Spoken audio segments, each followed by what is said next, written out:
Hello and welcome to Die Rollin. I'm the ever excitable Adam and I'm here today to talk to you about Intrepid, a game of space survival by Uproarious games.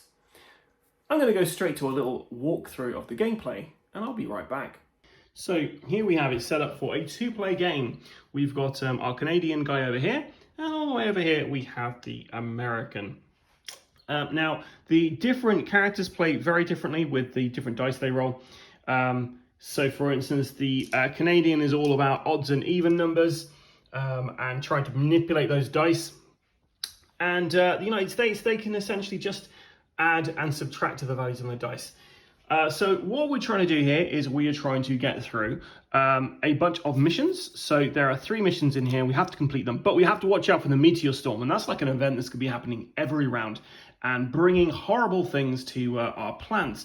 Now, these really big dials here, they all start on a -3, and at the end of the round, if you haven't managed to get them into a positive number, then it's game over. So you're trying to assign dice to these different kind of sections on your kind of like dashboard here. These are different parts of the ISS. So you're assigning your dice to these things to try and produce this amount of resources, which will then, you can change where this little red thing is here. And then as long as you've got it in there, then you're fine. You can also, dice that you do have, you're able to pass over to other people so that they can use them. And you're also able to get more dice as you upgrade your character using the resources that you have left. So the end of the round, whichever one of these dials has the kind of lowest amount of resources, so let's say that was on 4, everything else was on 6, then you would go for 4. And that's how many points you'd have to spend to do stuff, to kind of upgrade yourself. So for instance, if we had 4 points, we could upgrade this to have 3 dice instead of the 2 that we start with. Or we could try to buy one of these items here. Now that's how much these kind of things cost. And when you pay that, you're going to be spending that many kind of resources. Then you're going to place it on here. And also that value there means that the power is going to be -2. So everything over on the blue side affects the power and the climate, which are these little red kind of light ones over here.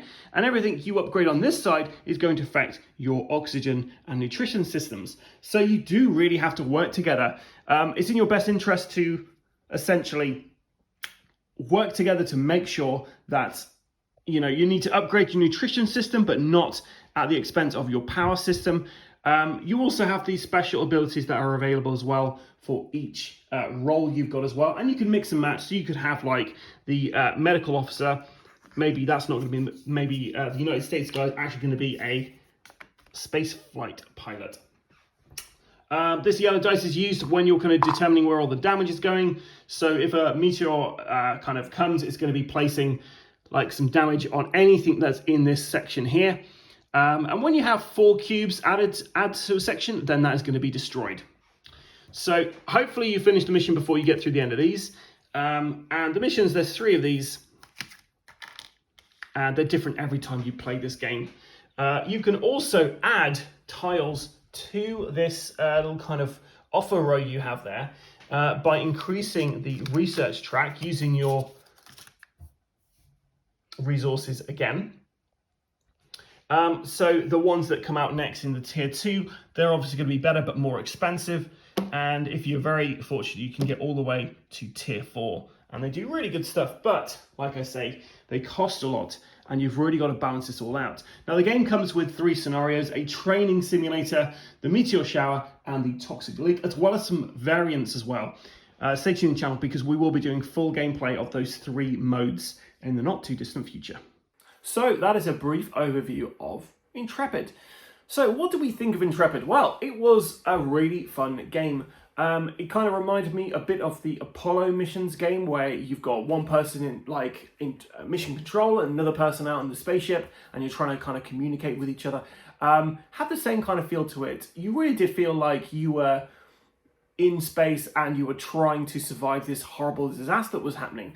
And what's pretty cool about it as well is you've got your own little puzzle. And when you're playing cooperative games, a lot of the times you can play a game at the same table as other people, but not actually interact with them that much.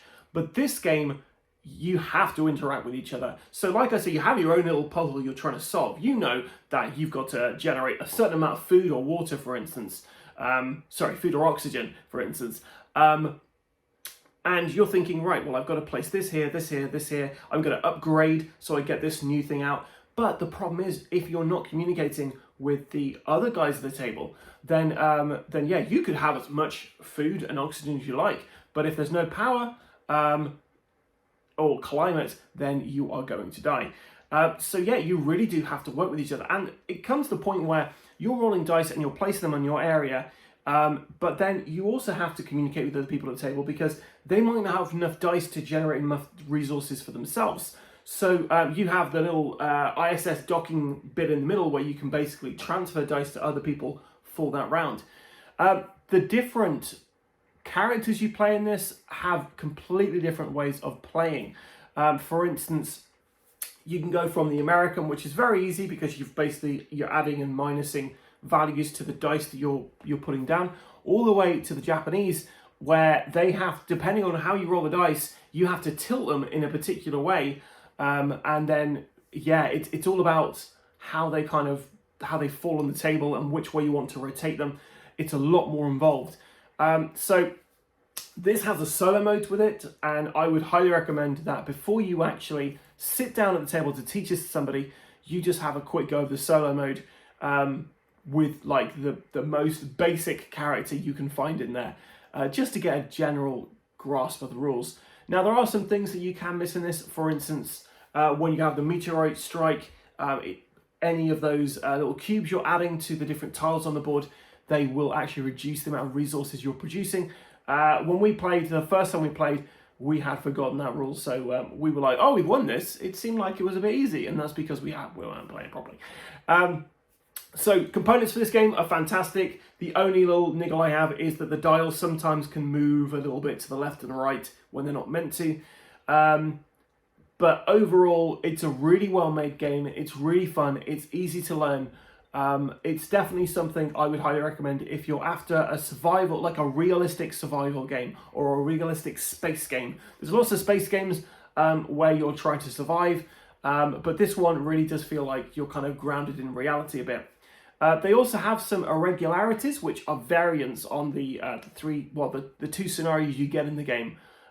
So that's pretty handy because it gives a bit more replayability, really.